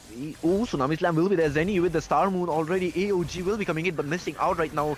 Zone trying to ditch out a lot of those damages and trying to zone out, but not possible right now. Purify will be there, Uh-oh. spacing out the spatial migration, but the RWM will be laid down. Zenny, isolated from his team, will be taken down. And with that, Godfather Haney as well in a lot of trouble here. Might be taken down, but the Spear of Misery will be there, pushing back Gatotkacha, not letting them chase for any longer. Oh, but That the was a bit turtle. too, yeah, over a bit of overextension coming in, which was taken advantage by Team Inferno. But meanwhile, they lost one more neutral Turtle. objective. There's a turtle number 3 going Exactly. in the side of Team Megatron. That's like all the neutral objectives secured so far, and also most, I mean, all of the tier ones have also been taken down. So this Oh, is a lot of leeway for Team Megatron. They are already quite ahead. 4K to be exact, and we are just talking about 7 minutes and 50 seconds into the game, and there's still some time for this both of these lineups to actually scale up. Both the carry as well as the Moscow will do a lot better yeah. once we reach the late game, but thus far, the early game, I think Team Inferno, they have taken a lot of those disadvantageous fight which have put them quite onto the back foot. And if they want to just secure some kind of, advantage, they need to slow the game down. And they need to slow the game down quite a bit because they need to get those important items for both the carry as well as for the Eve, without which it's going to be quite difficult. Exactly. I mean, despite the fact that the side of Team Inferno, they have a perfect comp for a team fight here with the RWM being the perfect zone where they can fight inside. But despite the fact that they have that, they are still at a loss of disadvantage because of the communication lacks that they have. Mm-hmm. Megatron C3M, they have the pick of comp, so they are doing the exact same, and they are doing it Oh, again with nah. the Tsunami Slam, instantly catching zone, and he will be taken down with the Oni Shadow kill on towards Redstone, but he will be surviving because of the flick, not the flick, yeah, he did use up the flicker, and with that, it's going to be the slam. Oh, but it's going to be the Lantern's blessing as well. But Redstone might be in trouble. AOG burns down a heavy resource straight off the bat right before the turtle will be spawning up. And I don't think he will be getting it back anytime sooner. But oh, Oh, wait. Spatial migration. Ken Zenny fighting? It was not on. today. No, he cannot deal the damage. That's the Guinevere we're talking Exactly. about. He's not the best at dealing damage, but still, one more kill is looking inevitable. But oh wait, the push with the Spear of Misery will just put him out of the range for Godfather Hanny to pull him back towards the team. But at the same time, they have done the work. They have taken Bot down the lane. Holy Defense onto the top lane. Mid lane, second tier falling. Bot lane, tier 2 will get taken down. The Lord will be spawning at the 9th minute mark of the game, and this is looking too good for Team Megatron so far, and they're not really stopping. They're still trying to zone Team Inferno inside their own base or under their own inhibitors, and this is like a lot of zoning, which kind of just makes enough room for this Hayabusa to take them on the Lord quite comfortably. But his HP is really getting chunked low. I don't think so. He can do it by himself. He needs some help from the team, but it's still there, right? The team will respond to that. But again, looking at the items, you can see the way Team Megatron have put up the goal on towards the Moscow, on towards their carry. It's quite commendable because the other team, they're quite behind, just 4,000. It's just, wait, another fight, Oh, and wait. It's already going to be the AOG with the relic being used up, but the RWM being laid down. Perfect setup for Super Im to be taken down, as well as Ching. He was way out of his position and he was punished out of that, but Ken's taking up a lot of damage, but only Shadow Kill, but he's ooh, coming back right now, regardless of any issues here. I mean, yeah, like you were talking about those. Continue out, Shinryu. you know, so far the carry does have gold, but the rest of the members, they're quite far behind, and which is still good because you could just see that that was a very unnecessary fight which Team Megatron just took, and they got punished for it. And now without their members, they cannot do much. The SOD will miss out lot by a lot, but the Lord is still there, and it should be a very comfortable defense coming out from Team Inferno. They should not have too much of a trouble, but Carry just picked up the DHS, and Redstone will pick up the Lantern. So this is looking quite good because those are the power spike item for these two members, the Wishing Lantern plus the DHS that really deals damage HP based, right? And there are quite a few HP targets onto the other side, but even without that, it does give out the power spike to these members. And I think the time is really ticking for Team Megatron. If they want to get a comfortable win, they need to quickly end the game. Otherwise, Team Inferno, they have a very good chance to just climb back the damage and also get the items locked in. After that, I think it will be enough for them to actually sustain as well as deal the punishment that is due for Team Megatron so far. Exactly. The fact that the Megatron C3M, they don't have the immense amount of defenses that they can, and especially with the pick of comp here, they can't actually even mark down the backlines. They will have to chip down the frontliners by poking them one by one, because once the game enters the part where Carrie actually gets her items, none of the members from the side of the Megatron C3M will be able to catch her out as easily as they are doing it right now. Because as the game progresses, the team fight will be for a 5v5 rather than going for a 4v3 or a 4v4. Mhm. So when the game actually reaches that point, fighting off or finding out carry in terms of those battles is going to be really tough, because there will be a RWM. There will always be a relic coming in from the Alice, as well as the AOG and the special migration from Gatotkacha and Guinevere respectively. So it's not going to be good for the side of teams Megatron C3M to actually stall out the game that longer. So as soon as they can end it off, that's going to be good. And we already know, Shinryu, how strong the power spike of carry is once she get those Indeed. items. It is, and but you also need to consider that like you mentioned, catching the carry would be the most or the maximum difficulty tasks for the side of team C3 Meraki in the late game, because they have a really good front line, and on top of that they have a really good chain CC. So you just have Exactly. one Purify. Once used, it's going to be very difficult for you to get out of the harm's way, out of the chopping block, which you will be forcibly put in. And even though Team Inferno, they cannot contest for this Lord, I think they can find another defense, provided that they do not lose any more members. And Team C3 Miraki, they just overextend their bounds, overextend their, overstay their welcome, which might or can happen because we have seen a lot of the teams losing that discipline that they have from the early game into the late game or into the mid game. So that could be one of those things, but it's highly unlikely for a team like C3 Miraki to make such mistakes at this point of the tournament, because we are talking, just one step away from the grand finals, isn't it? So even like, in the semifinals, you do Mhm. not want to make such expensive mistakes, but the Exactly. carry just picked up the winter, not the winter, but the wind of Nature. nature. So Yep. this is looking a really, really favorable fight for Team Inferno if they kind of overextend this one. But if they cannot, if they get picked off, then it's going to be game over. Exactly. I mean, the Lord is already marching on the mid lane. The lanes are completely synced up pretty perfectly here, and the side of Team Inferno here, they need to make sure that Oh, they don't conceal. shatter it around right now. But oh, with that, it's already going to be the concealed play. And with that, the Tsunami Slam catches Zone, and he will be taken down without any hesitation. While the Clock of Destiny being completed, AOG comes in for the fight here. Wind of Nature will be used up. SOD connects. Oh, Monster will be going in, but Flicker will be there King! taking What? Ken's. But oh wait, it's already going to be Ken's who will be taking up a lot of those damages. So Ching will be taken down because of that. And with that, it's going to be the successful defense from the side of Team Inferno, as Ching is already down. The main pusher from the side of Team Megatron C3M is not there right now, and with that, a successful defense for the side of Team Megatron, not Megatron, but Team Inferno, while a single member falls down from both the teams. I mean, EXP for the goal later, I Exactly. would take that any day, right, Jeff? Any Because day. you saw how desperate he became. He went in with the SOD inside the base while the turret still stands there. It is not even taken down as of now. So that was really greedy of Ching, I would say. But this is not just a problem for himself that he got taken down, but the damage output would really get reduced significantly. And this should be quite enough for a team. Oh, wait, they're going for the spatial migration onto us. I am expensive. He gets taken down. Exactly, I'm Oh, expensive no. already down, and the side of Team Inferno, they are chipping down turrets from the top lane, one after another. Special migration onto his Godfather Heaney. Purify still there, try to bait it out, but will be there for now, and it's already going to be the Crimson Bacon, which will be used up here, catching out. Oh, Wait, it's wait. already going to be the Tsunami Slam onto his Gatotkacha, but the Winter Crown will be not the. Wait, it's already Ken's? I thought it's Gatotkacha. No, No. they have kind of similar skin now if we look into the 3D model. Yeah, I mean, jungler for jungler still, but they will lose their bot inhibitor turret, Exactly. and I think that's a bad thing for Team Inferno. But again, they are not really stopping, even with having four members, they're Oh. still trying to go in for more.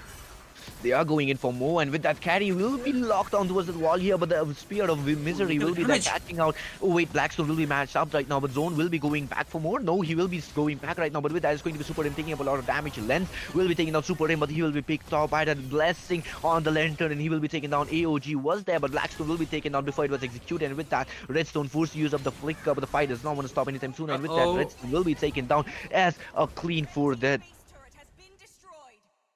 Mhm. This is looking too bad for Team Inferno at this point. Because they lost their main members, and with this they will lose the game as well. Ken's the last member will get taken down, and with this the base will be quite open and free to take for Team C3 Meraki as they get the first point in the series for themselves and also get the victory. So ooh, I mean, it could have been quite close, but I think that team fight, which was really forced out by the side of Team Inferno, without having Kens into that team fight, was really a bad call. They overextended that one, and in an overextended team fight, I think that Sky Piercer from Godfather Hanny just made Okay, the yep, work done, right? Because they took down the carry, and after that, it was just one by one. It was just a domino effect, you know. After the carry fell down, it was like exactly. everyone got taken down after right after that.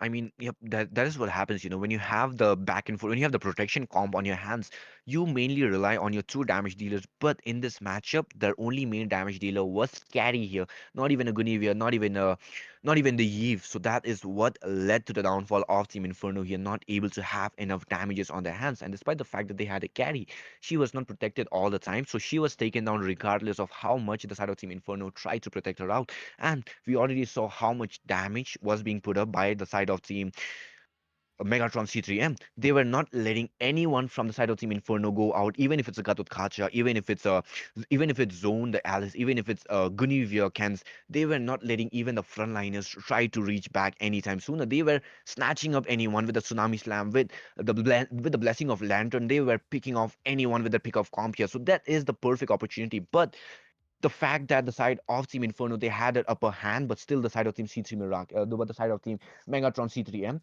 they still had the perfect execution on towards the gameplay. Just shows how perfect of a communication how perfect of a synchronization and team sync that the Mhm. side of Team Megatron C3 ham on the hand side right now. Absolutely. I think they were really onto the same page every time they were going for a target. Yes, there was some times where they made a mistake, but I think the other team they could not capitalize as much as they should have punished the other team because we are talking about a late game when the dead timers are quite long. And I think one of the reasons why they could not do that punishment was because of this man who got the MVP in this game, right? Godfather Hanny with the Zuxian, like you mentioned, that Lantern Flare was just too difficult to actually get out of. And you are talking about heroes like Guinevere, you're talking about heroes like Alice as well as Garud Kacha, who Exactly. really cannot do much. They have to just walk out of that Lantern Flare basically if they do not have their dash Exactly. skills. And after that is quite an easy catch for the Zuxian, and they have Hmm. enough damage, right? They have the Moscow, they have the Hayabusa, and in some regard the Zushin itself does the damage. So in a way I think he executed that hero perfectly in this game. Not the perfect, but I think it was just how it was required of him, right? Because he did not get taken down once throughout the game, 6-0 and 6, quite a clean KD as well. And because of this, I think the team, how they were relying on the Sushin pick really came through, along with the another hero, which I would like to point out, would be the Kalea, because the combo Exactly. from both these heroes were really on point. Every time the Zushin brings somebody out from the enemy side, they instantly lock them down and they just get, the double chain CC combo, which always favor Team C3 Meraki. And I think Inferno, they were quite up for the task, but then again, they did not know how to get out of this combo because every time we saw Zone getting caught up, that is the Alice in this game, even before he could do anything, the Alice was supposed to be the front line, but instead he was the first one to get bursted down, to get melted down by the damage of Siti Miraki, because at that point, the damage or the goal threshold was just, it had bypassed so much that, the damage was actually hurting without those defense items onto us, those frontliners, which were supposed to soak in a lot more than they were doing in this game. So I think even though the carry was the main damage dealer, but at the end of the day, if the frontliners cannot soak the damage, or if the carry gets directly marked in, because there are so many angles that the team Sitimiraki can go for, it was just difficult, man. Exactly. But yeah, like we were just speaking about Daz, I think the side of Team Inferno, they would want to respectively ban out the Zushin if they want to go for the same protective comp True. that they went for the first game. Because Zushin, when you are playing against a protective comp, you're having a lot of those front tankiness, front rocks, I'll be seeing, because they don't have the perfect movement speed, but they have a lot of defenses. So when you are going for a rocky defenses, up on it. Okay. So yeah. So what we were speaking is when they have a rocky comp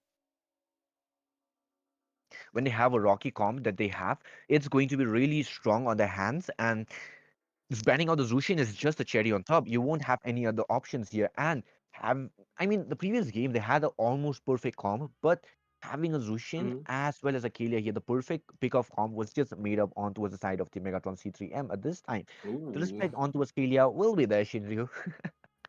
I think it is quite important, quite required of them because they do not Exactly. want to get picked off in the same manner that they got in the previous game. And I Hmm. think if they do not wish to ban the Zushin, they can just pick it up for themselves. Maybe, try to do something similar. If they, I mean, if they're okay with just, changing a few things up because they need to make some adjustment going into this game.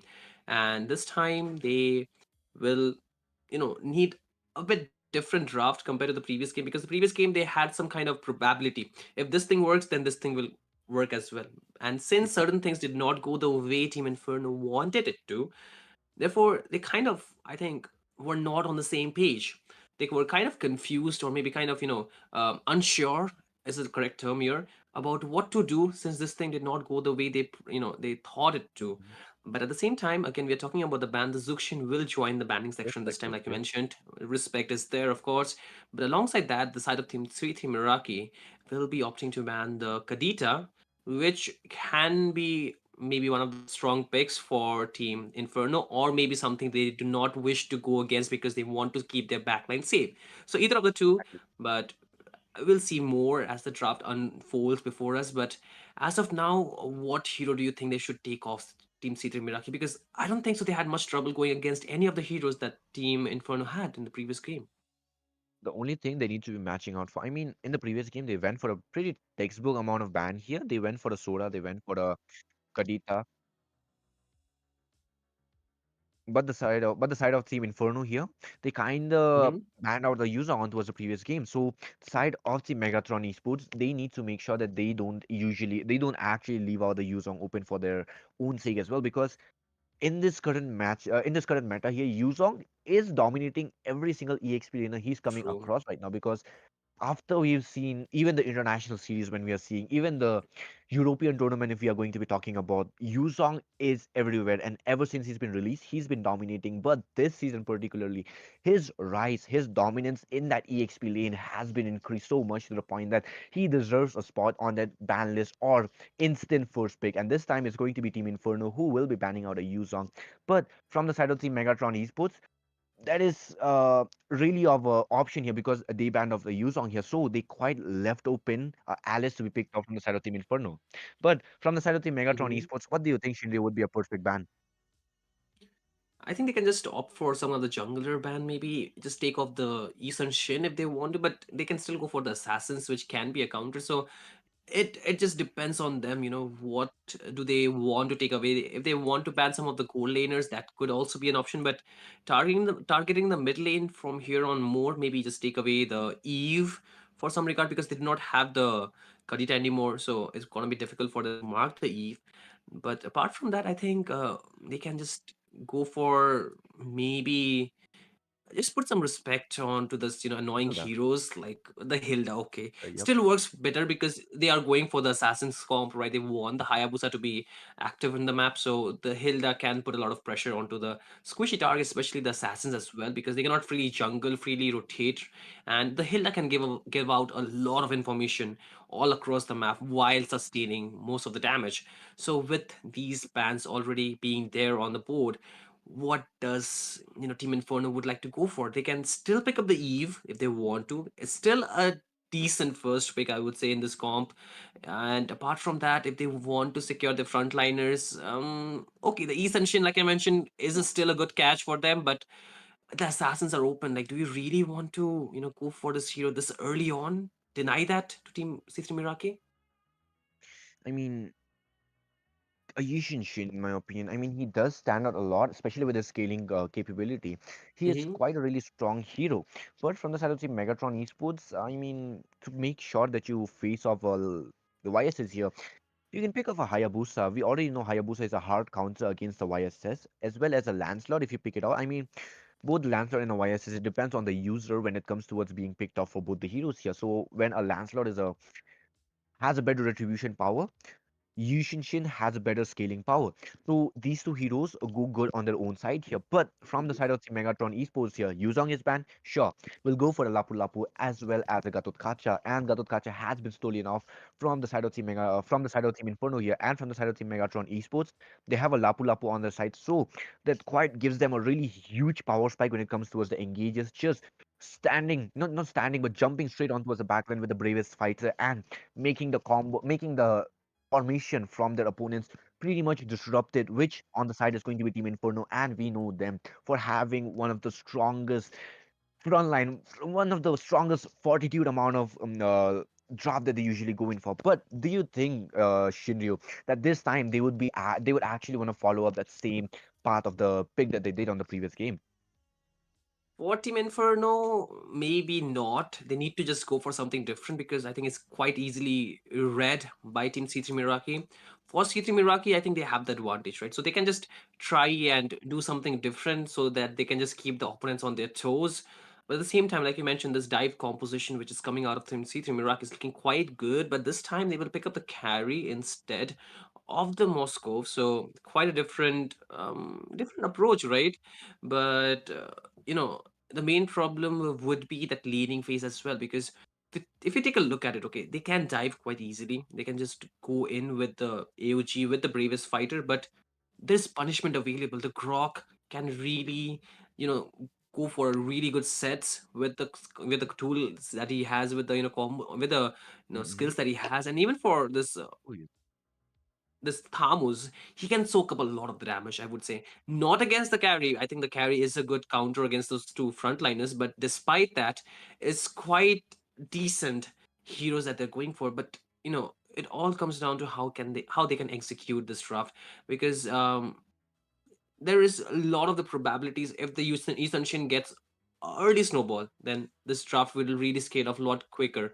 If the carry gets a early snowball, then the draft of Team C3 Miraki can scale up a lot quicker. But all these reasons, all these potential will only come out when they can get some good heroes onto the mid lane. They need something to get the damage out from the mid duo. So I think securing a good mage would be really important for both these drafts to actually, do a lot more than they can with this current three picks. Exactly. A mage is a key factor for the game to be changing up as well. But the fact that the side of Team Megatron Esports, they have the first pick after after the ban here, which they will be utilizing. I think a Yve would be a perfect pick here. But despite the fact that there is a Yve open, there is also a Farsa open as well as a Kimi. So we can pretty much say that the lane will be won up by the Yve here. But when it comes towards the later stages, it all depends on how the team fight actually lays out here. And oh, a Whoa, Cyclops? whoa, whoa. Wait a minute. I'm quite surprised. I mean, So I do see a lot of the Cyclops popping off, but it's just in rank games, not in like I would say tournaments so far. But exactly. I mean, given the fact that he has quite low CD, it can work. Very well done. I mean, a bit skeptical though on that pick. Quite not Exactly. I sure here, mean, Jeff. he has a really short cooldown, and the fact that he has he has his ult for the I mean, immobilization he's for a single target. fast. I mean, yeah, He's he fast, has right? He's uh fast. he has a lot of those But skills as well to make sure that he actually gets what he wants. But then again, he's a really single targeted marks or mage. He's yes, yes, really a that's what really that's what. solo, yeah. He's a really I mean, solo targeted mage, so it kind of leaves a I think question, about how Megatron is doing it. indeed. Whoa, whoa, whoa, whoa! Am I seeing that correctly? That is a Hellcat being locked in. Quite Hellcat aggressive, late. right? Wait, Hellcat gold lane. Goat, goal lane, right? Or wait, I'm kind of I mean, confused because it could uh, be I mean, we have seen Hellcat rope. a, I mean, we have seen a pretty perfect signature. I mean, we have seen a meme, not even anything, but a clip meme of Hellcat taking down a Lapu Lapu in level one. But there was only when Lapu Lapu was one level behind Helker. But I don't think so that they Uh-huh. would be doing the same thing out here. But Thamus against Lapu Lapu as well. I'm not a big fan of that matchup because Lapu Lapu has a perfect burst. Thamus has a perfect Mm-hmm. sustainability, but when it comes towards the battling out point, it's definitely going to be Mm-hmm. Lapu Lapu who would be having a much better option, and especially with the map being dangerous grass here. Shinryu, we are already in the land of Dawn. Yes, man. This is gonna be game number two of the second match of the night. This is HNT presenting the realm of rivals, and as you know, this game is gonna be very important because Team Megatron they have the match point in this game, and I mean it's C3 Miraki that is. They have the match points. Team Inferno they need to get back the points, right? It's gonna be quite ordeal for them to actually go against this kind of draft because I don't know about the Cyclops, even the gold lane Hellcut is kind of a question for me, but we'll figure it out, right? But as it seems so far, both the teams would want to secure a really steady and slow start for this game because they really, I would say require that level 4, really, fed off that level 4. Before that, they cannot just do too much of this playmaking. They can just poke around, but that's about it. There's nothing much that they can do for. But again, bot lane, you can already see that Ching is so low on HP, still holding on to that flicker for his dear life. Does not really want to just, go back yet, but still the waves are getting cleared up. And the gold will be still, I think, covered up. But Ken's or Lenzi, does he want to go in and get that kill? Lens, I don't think so, but he will be going in, and that's a first blood straight off the bat, stinging blade, but he will be executed. Oh, I mean, he did not give out the kill, so that's a fair thing, RBC. You got the first blood, you got executed instead of giving out the kill. Fair fair enough. enough. I mean, not the best trade, I would say, for a goal laner, but still Exactly. okayish. But as the Not turtle will be better if I spawning do. really soon, I mean, it's better than nothing, right? At the end of the day, I would say. Exactly. But oh wait, turtle is up. Like again, you can see the Ooh. mountain shocker already being used up. So they do have the idea where the opponents are, but they still are not really, starting the turtle up. Team Team Miraki will be the first to start it off, but how will Team Inferno respond to that is a very big question here, Jeff. Exactly. The side. Oh wait, the previous fighter already on with the feather airstrike being used up. But wait, will it be enough though? Ooh. Is that's the question? And then he will be taken down by Zone here, and he is going in for more super him. Might be in trouble. He might be taken down right now as he is being pulled back by first kill of Zone, and he might be in trouble. Revitalize keeping him alive for a few seconds. He has his passive, but he will be back right now. And with that, it's going to be Kens who will be securing out the first rule of the match here. While the side of the Megatron Esports, they are trying to do their absolute best here as the orange buff is in trouble right now. And I am expensive is coming in for the fight though. But wait, will he be able to take it down? No, he misses it out, but it's going to be Zone who will actually get it out. Wait, oh no, it's going to be Zenny who will be actually taking it out here. And he is going in for the fight here with the previous fight. So wait, Raging Slashes will be there. Oh. Wait a minute, he will actually be taken down instead of the feather airstrike. Will be there. Super Aim will be taken down by the feather airstrike as well. This Redstone, I'll be honest, I'll have to give him the credit for the amount of feathered airstrike damages that he's doing. And oh, Flicker as well. Wait, Lens petrifies out. Wait, he actually managed to survive. Whoa, whoa, whoa. That was quite a close call for the goal laners, but could have been a very big loss for the side of Team Inferno after they have gotten such a good win onto the top lane. And the Lapu Lapu, that is Zenny, he really tried to do his best in those team fights, but he needs to consider that that zone will have a lot more damage in the early game compared to the Lapu Lapu.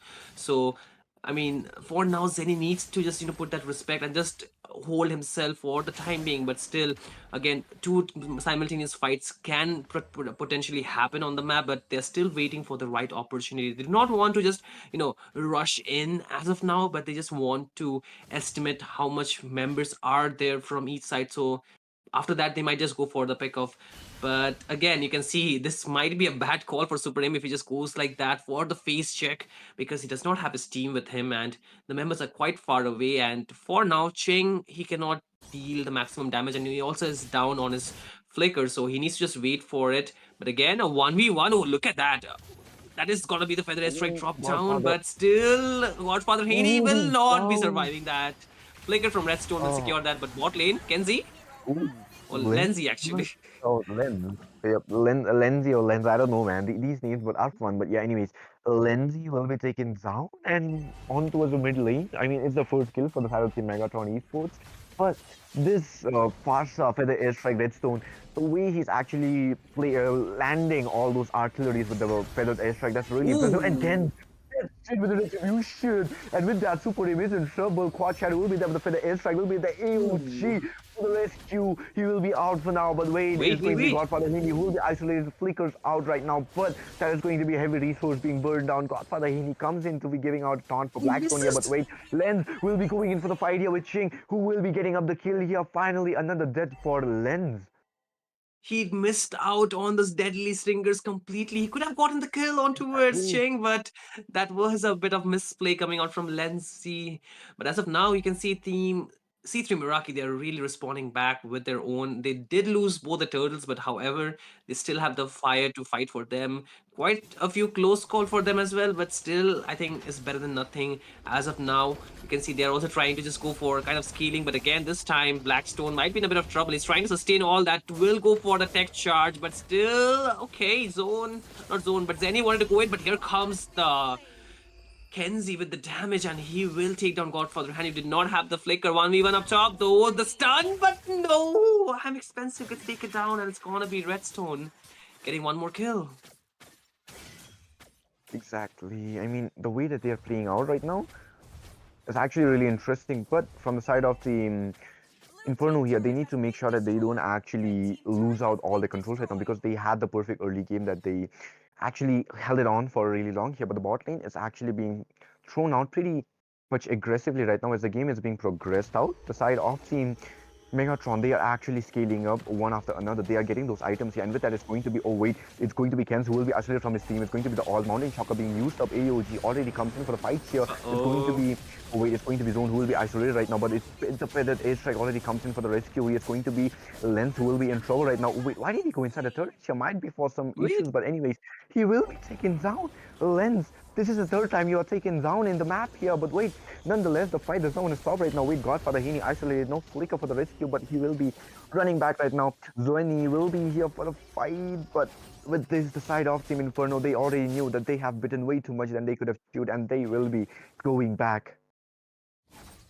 I mean, I think the lead which Team Inferno had will still be there for them, but they're kind of making a few overextension, which has been punished thoroughly by Team 3 Team Iraqi. And good thing is that this is just the third turtle, not a lot, so it's still okay. But again, Zenny wants to go in. Exactly, Zeni will be going in for the fight though, but the third will be taken down by Am Expensive, and on towards the bot lane. Kens will be isolated by two of the tankiest members with the AOG connecting feather airstrike, not doing much of the damages here, and Blackstone as well isolated from his Turn team. Ching around. out in his items, and he will be taken down. On towards the mid lane, Lens trying to do his best to defend, but he will be taken down instead. And with this, it's going to be the side of Team Megatron Esports making up a clean comeback on the map. Quite a clean comeback. They got three of the core members, I would say, the jungler, the EXP, and the goal. Not the goal, but the roamer. So enough advantage, and they will also get the tier ones on the mid and the bot lane. So they're thoroughly taking advantage of this one. But as of now, the lead is slowly but surely getting completely taken away. But again, another feather airstrike. Godfather Haney is not gonna survive. Kenzie will pick up the kill, and with this, they will get one more trade back. The score stands 9-7 at the 8 minute and 30, almost 30 seconds mark, but another tier 1 falls for the side of Team Inferno, and they're losing the map space that they had because, despite the lead, despite the gold Team Inferno had, they did not really convert those objectives much. You can see like most of the tier 1s are standing except for, one for the side of Okay, Team Miraki, and this is like also a very good sign for them because they even though they lost a lot of the team fight where they could have been punished a bit more, but still they have not lost the major advantage which will be getting in form of the turrets. So that's one of the good signs for them. But again, Inferno, if they want to get a quick victory, they need to just push on to this really bizarre composition. But again, Ken Lenzi, oh no, that's the dead note for them. But again, here comes the cavalry. exactly. The feather airstrike will already be there. Ching will be taken down as well as Super him, but yeah, nonetheless, onto the battle, though. It's still going to be fight off as Zenny will be coming in for the fight, though, as Godfather Heaney onto the backline will be taking up a 2-on-1. He is still sustaining, wait, he's still fighting off with that Wait, spell what? lamp that he has, and he will actually make an outplay out there. Redstone will be taking a shutdown, with Blackstone as well being taken down. Zenny, though, he is Wait, taking up a wait, 2-on-1 on his own, and he is surviving. He actually managed to what? run out really alive. And with Wait, that, what? it's going to be the side of Team Megatron Esports actually came back with the most intense outplay that they could have done. Two people making up a 2v1 on their side, and they Wait, managed to come back wait. alive. Wait, Lens will be taking down I am expensive with the Petrify combo, but wait, can we just talk about how Megatron Esports actually played a 2-on-1 on both the fights? 2v1 from My both the goodness. EX laner and the mage, and they actually came back alive. Yeah, they thoroughly punished that, not having the skills, not having the, escape ways for Oh team man. Inferno. But again, the Oh, Lord there, oh, Godfather. Godfather Hand is gonna get that Lord. My goodness, these are quite close calls here, Jeff. Like, I'm getting Exactly. confused. Like, I'm still trying to process what is happening. I'm not getting confused, but it's so difficult to process because one after the other, the things are happening which are some things which should not be happening, isn't it? Exactly. Some things are happening which definitely should not be happening in the map right now. From the top lane being almost at a death part, from the mid lane as well as Lens taking down I am expensive in a matter of seconds, and the Lord being Wait, secured by wait, God wait, wait. Flamini. But wait, Lens taunted down and taken down in a matter of seconds. On towards the ambush as well. I mean, if we just talk about it, right, Shinryu, Lenzi, his gameplay has not been at the A game that he should be having of, despite the fact that he is True. playing on that hell card here, but he's not able to do much right now. But wait, on towards the fight though, Zenny will be in trouble right now as Godfather Heaney will be taken down by the feathered airstrike here, Wait, as it's going to be the only shadow kill onto the backline, almost taken down. Brave. Redstone, but he will be running out right now. Super Dame as well in trouble, and he will be taken down in a matter of seconds. But wait, Ken will be using up the Winter Crown almost at the point where he was taken down, but there was a clutch Winter Crown that played out as the Lord is still marching from the bot lane. Three people standing from the side of Team Megatron Esports here, while five members from the side of Team Inferno are still there. But the Holy Grail from the bot lane is there, so it is an easy defendable game.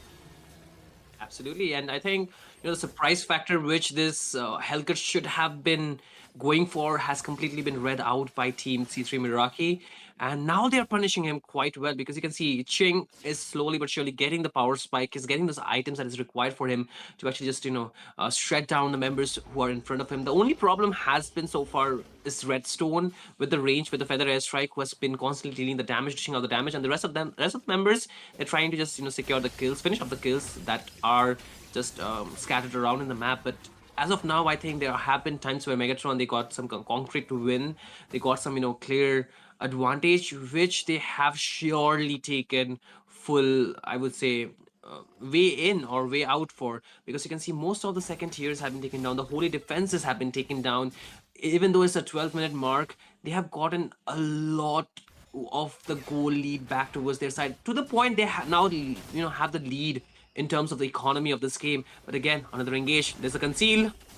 Don't worry, the conceal will be there from Super Aim here, but he is going for the fight here as it's going to be Blackstone not able to do much as Oh, then he will be onto the fight here. AOG will be there catching zone, but will he be then onto the backline though, catching up two of the core members wait, from the side of Team Megatron. Wait, there was a Winter Crown from Ching making him what? survive out there right now as he will be taking down Blackstone and a fight What? on towards Ken. He Henny? will be taken down and Wade zone will be in trouble. Four people almost down from the side of Team Megatron, not Megatron but Team Inferno, as Redstone will be the one taking down his Feather zone here, and which is going to be the side of Team Megatron Esports going for the Nexus, and this might be the end of the game here. Zone isolated from his team going inside the fountain for the HP here, but with this the Nexus completely open for the side of Team Megatron Esports to actually go ahead, snatch up their throne, snatch up the ticket to the grand finale. Oh my goodness. I mean, we were just doubting that man for no reason. Godfather Haney, man, like, bro is just to goated. He was the one who was dealing out so much damage, right? He was the one who was always. I mean, we were talking about this, how this hero is just one or single target, but despite that, that single target, they just vanish in a matter of few seconds every time he goes in. And in a way, I think the heal out of that Cyclops was just on a different level, because every time he was down to about 10 to 20% of his HP, it was instantly getting back up in a matter of few seconds, and he was also getting the kill secured at the same time. So, kind of something which was not in the syllabus of Team Inferno, I would say, in this regard. Exactly. I mean, with the way that they were actually playing out their cards, yeah, we thought that the side with this, the game will be proceeding on towards the BO3, the full BO3. But the way that they actually targeted down Lindsay, he was not able to play out his full potential, and he was taken down in a matter of four. Yeah, he was taken on three times continuously, consecutively, and those were the three kills, the first three kills for the side of Team Megatron Esports as well. And they caught up after that, and we can just talk about how they actually went in, snagged up those outplays here. To Lapu Lapu taking up two members on towards the top lane, while the jungle area was taken up in the 2v1 of Grok and Farsa by a Cyclops, and he managed to do the outplay there. That was the most crazy moments that we can clip out on towards this Megatron esports as well. But yeah, nonetheless, Shinju, the way that the side Yeah, of Team Megatron played out, they are absolutely worthy to be in the grand finale of this Realms of Rival. absolutely. I think they do deserve the, I would say, the I think they do deserve the glazing that we are giving them because of the way they have played this game. This time, even though Haney does not have a very clean KD at 6, 4, and 6, but he did do the work. He's the consecutive, I think this is consecutive MVP from this series, right? Back to back. Last game with the Zuxian, and this time with the Cyclops. A bit of a different type of gameplays from both these heroes, but still, the work has been done by this span. And he made sure that his team does not fall behind, does not falter in this series, and get a very clean sweep. And I would say we also have to give regard to Ching for getting that power spike quite early on, and being able to actually turn around those or win out those 1v1s against Lenzi, because that matchup was just too bizarre to watch, right? The Hellcut versus the carry. um, I think something we don't really get to see very often in this meta, because that is really out of our, uh, I mean, our daily idea of how the goal lane would be, because we have been so accustomed of seeing this fighter meta, isn't it, Jeff? So in a way, I think this time around, team C3 Miraki, they were having that shaky start, but despite that, they will be able to just do quite well in the late game, and this will give them the comfortable win for the series and will proceed them to the next round of this tournament. And congratulations to them for Team Inferno. I think there are some grounds or some places that they can still work on, still get the communication down a bit better, because compared to the game number one, game number two was quite better, but they did not know what to do with that lead once they got that, and once they had to convert those lead into some kind of objectives or some kind of I would say macro in this game.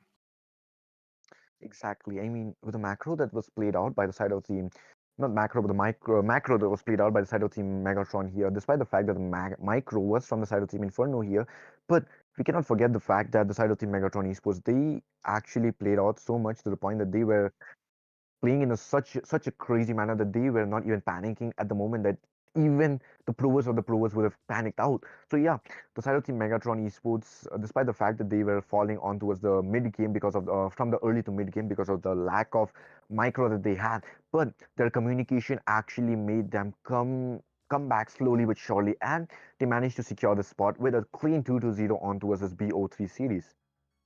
Absolutely. I think they did know how to, form that separation from taking those unnecessary team fights and not letting their main carries get the full impact of those damage, or on those team fights where they should be letting them free farming around the map. So that they did, and because of that, Caesar Miraki, they are the victors for the series. And I would say congratulations to one again, but it was just a hard fought, hard luck for Team Inferno. I hope they emerge even stronger the next time we see them. I hope they learn from their mistakes, of course, because these tournaments, they are the places where you can know where to actually work with your team, where to actually find those errors that are there. But at the same time, I think we'll see more action that is stored for us tomorrow, right, Jeff? Because this tournament is coming to almost its grand closure, and Exactly. soon enough, we'll see how these teams will be playing out. But again, Team Inferno, I mean, Team C3 Miraki, who are they facing against? I think it's Yama Esports or Shadow Esports. Shadow Okay, Shadow Esports. So Shadow Esports is gonna be so.